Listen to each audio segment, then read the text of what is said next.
Greetings of the day, students. My name is Devansh Sharma, as we have earlier met before. We are habitual to use very, like very smart. You're looking very good. You're looking very gorgeous.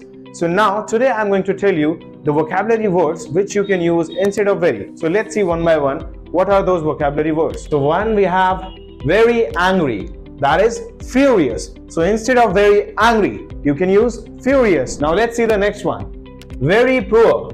Destitute. Very poor. Destitute. So instead of very poor, you can use destitute. Then we have very clean. That is spotless. So now instead of very clean, you have to speak spotless. Then we have very upset.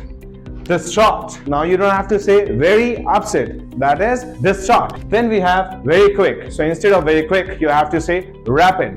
Then we have the next word, that is very funny. That is hilarious. Now we have the next word, that is very big. So instead of very big, you have to speak massive. Now instead of very smart, you have to use intelligent. Then we have the next word, very boring. So if you are gonna say very boring. So instead of very boring, you have to say dull. The next word we have very cold. That is freezing. So instead of saying very cold, you have to say freezing. So thank you, students. These were the vocabulary words that you can use. Instead of saying very, you have to use these vocabulary words. Thank you so much. Please like the video, share the video and subscribe.